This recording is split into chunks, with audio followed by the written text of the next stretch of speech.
So next topic is continuity versus differentiability.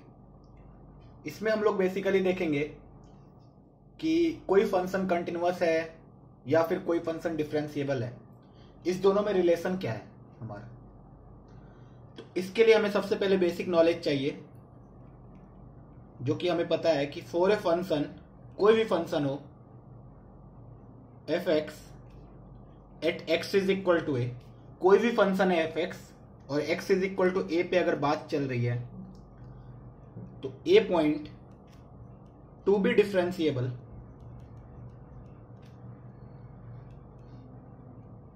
अगर कोई भी फंक्शन है एफ एक्स और अगर x इज इक्वल टू ए पे वो डिफरेंशिएबल है, देन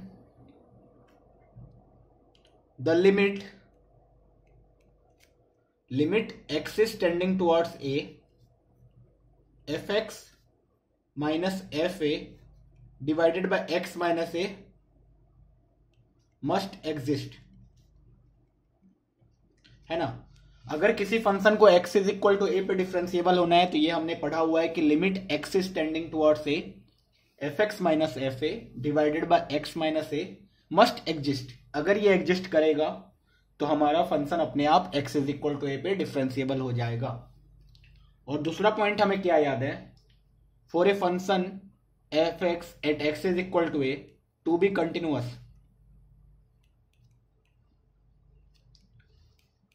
द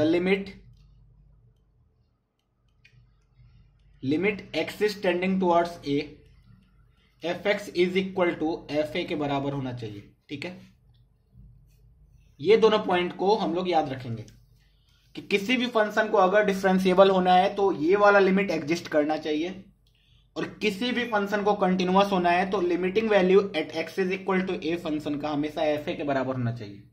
ठीक है, और हमें पता है कि ये वाला चीज तभी होगा when a function is continuous. अगर फंक्शन कंटिन्यूअस नहीं है तो if function is not continuous then limit x tending towards A F x is not equal to F a for a function to be discontinuous, ऐसा बोल सकते हैं ना। ये अगर इक्वल नहीं होगा तो अपने आप फंक्शन डिसकंटिन्यूअस हो जाएगा, और हमें पता है कि अगर ये इक्वल होगा तो फंक्शन कंटिन्यूअस हो जाएगा।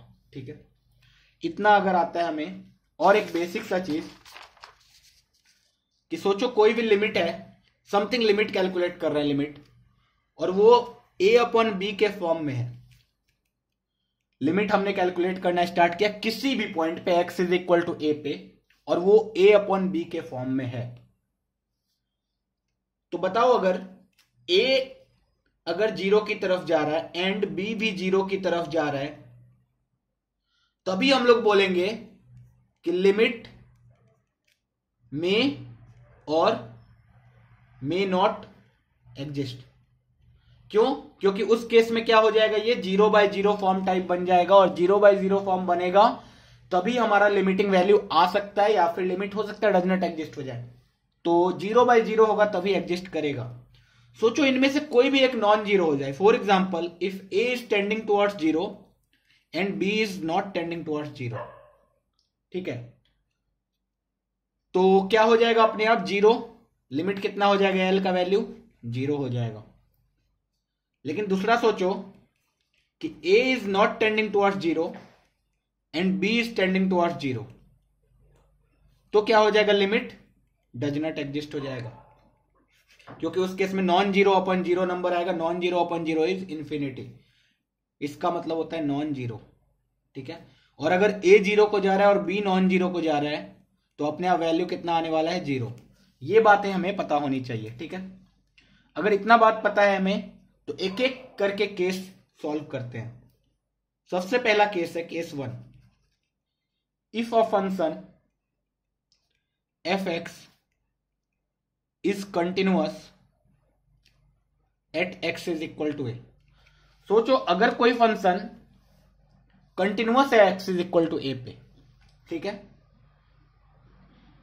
तो अगर कोई फंक्शन कंटिन्यूअस है एक्स इज इक्वल टू ए पे, इसका मतलब limit x is tending towards A F X किसके बराबर होना चाहिए, एफ ए के बराबर होगा। ठीक है, ये हमें पता चल गया कि अगर कोई फंक्शन कंटिन्यूअस है एक्स इज इक्वल टू ए पे तो limit x is tending towards A F x F a के बराबर होना चाहिए। इसको इनडायरेक्टली क्या बोल सकते हैं कि जब x a की तरफ जा रहा होगा, fx किधर जा रहा होगा, f a की तरफ। ठीक है, कंटिन्यूअस से ये हमें पता चलता है। तो अब अगर कोई फंक्शन कंटिन्यूअस है x is equal to a पे, तो देखते हैं वो डिफरेंशिएबल होगा या नहीं। तो for a function to be differentiable क्या होना चाहिए, ये वाला limit x is tending towards a, fx minus F A divided by x minus a exist करना चाहिए। अभी सोचो जब x a को जा रहा है तो डिनोमिनेटर किधर जा रहा है, 0 को जा रहा है। और अगर हमें पता है कि फंक्शन कंटिन्यूअस है तो x अगर a को जा रहा है तो fx माइनस एफ ए किधर जा रहा है, we will say it will be also going towards 0, क्योंकि अगर x a को जा रहा है तो fx एफ ए को जा रहा है। This means that fx minus F A किधर जा रहा है, 0 को जा रहा है। तो इससे यह पता चला कि अगर कोई फंक्शन कंटिन्यूअस है x is equal to a पे, तो ये वाला फॉर्म कैसा आएगा, 0/0 फॉर्म आएगा, 0/0 फॉर्म आएगा। ठीक है, अब अगर 0/0 फॉर्म आ गया तो हम लोग क्या करेंगे, ये वाला लिमिट कैलकुलेट करेंगे। अब ध्यान से सोचो, 0/0 फॉर्म आ गया, हमने लिमिट कैलकुलेट करना स्टार्ट किया, तो हो सकता है लिमिट एग्जिस्ट करे या फिर लिमिट डज नॉट एग्जिस्ट करे। और जिस समय लिमिट एग्जिस्ट कर जाएगा उस समय ये वाला फंक्शन डिफरेंशिएबल हो जाएगा x is equal to a पे। जिस टाइम पे लिमिट एग्जिस्ट नहीं करेगा उस टाइम पे ये वाला फंक्शन कैसा हो जाएगा, नॉन डिफरेंशिएबल। तो इस बार बोलेंगे कि if limit exist function fx will be differentiable. ठीक है, and if limit does not exist fx will be non differentiable. ठीक है, इससे यह पता चला कि अगर कोई फंक्शन कंटिन्यूअस है x is equal to a पे, तो हम लोग डायरेक्टली क्लेम नहीं कर सकते हैं कि वो उस पॉइंट पे डिफरेंशिएबल होगा या नहीं होगा, कुछ भी हो सकता है ना। उससे हमने देख लिया कि अगर कोई फंक्शन कंटिन्यूअस है x is equal to a पे, तो हो सकता है ये वाला लिमिट एग्जिस्ट करे या हो सकता है नहीं एग्जिस्ट करे। तो हो सकता है फंक्शन में भी डिफरेंशिएबल हो जाए या नॉन डिफरेंशिएबल हो जाए। ये केस 1 था। दूसरा केस 2 पे चलते हैं। केस 2 में हमने माना कि if fx is discontinuous at x is equal to a। सोचो अभी हमें पता है कि फंक्शन डिसकंटिन्यूअस है x is equal to a। Function discontinuous है x is equal to a पे। दिस मीन्स अगर x a को जा रहा है तो fx एफ ए को नहीं जा रहा है। ठीक है, क्योंकि इनडायरेक्टली ये बोलेंगे कि limit x is tending towards A f is not equal to F a. अगर कोई फंक्शन डिसकंटिन्यूअस है तो ये वाला चीज होगा, क्योंकि अगर इक्वल हो गया तो कंटिन्यूअस हो जाएगा, तो नॉट इक्वल होना ही पड़ेगा। इसका मतलब इनडायरेक्टली हम बोल सकते हैं कि अगर कोई function F x is equal to ए पे डिसकंटिन्यूअस है, इसका मतलब अगर एक्स ए की तरफ जा रहा होगा तो एफ एक्स एफ ए की तरफ नहीं जा रहा होगा। ठीक है, चलो ये पता है, तो अब डिफरेंशिएबिलिटी पे क्या कमेंट कर सकते हैं। डिफरेंशिएबिलिटी के लिए हमें कौन सा लिमिट एग्जिस्ट करना पड़ेगा, F x minus F A divided by X minus A. अभी एक्स ए को जा रहा है तो नीचे वाला किधर को जा रहा है, 0 को जा रहा है, ये तो पता है। और सोचो जब एक्स ए को जा रहा है तो एफ एक्स एफ ए को नहीं जा रहा है। दिस मीन्स ये वाला नंबर इस बार नॉन जीरो होने वाला है। तो ऊपर वाला नॉन जीरो हो गया, डिनोमिनेटर 0 हो गया। नॉन जीरो अपॉन 0 क्या होना चाहिए, डज नॉट एग्जिस्ट। इससे ये पता चला डायरेक्टली कि अगर ये वाला लिमिट एग्जिस्ट करता ही नहीं है, इसका मतलब फंक्शन वहां पे नॉन डिफरेंशिएबल है। डायरेक्टली हम लोग बोल सकते हैं this means if a function is discontinuous at x is equal to A, अगर कोई function X is equal to ए पे डिसकंटिन्यूअस है, then it must be non differential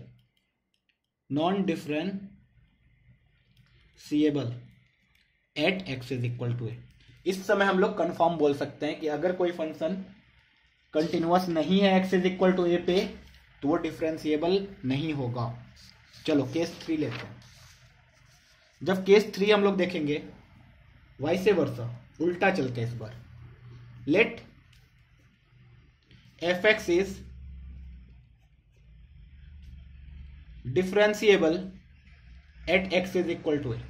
सोचो अगर कोई फंक्शन डिफरेंशिएबल है at x is equal to A, अगर differentiable है तो क्या होना पड़ेगा, limit x is tending towards A F x minus F A divided by x minus A को एग्जिस्ट करना पड़ेगा, तभी डिफरेंशिएबल हो सकता है कोई फंक्शन।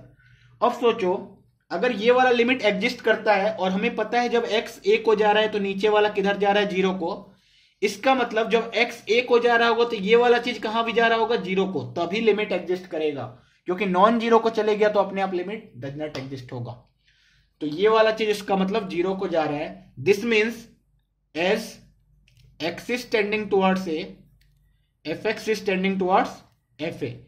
इनडायरेक्टली इसको क्या बोल सकते हैं, if limit x is tending towards A F x is equal to F A. और ये जब होता है तो क्या होता है, function is continuous at x is equal to A.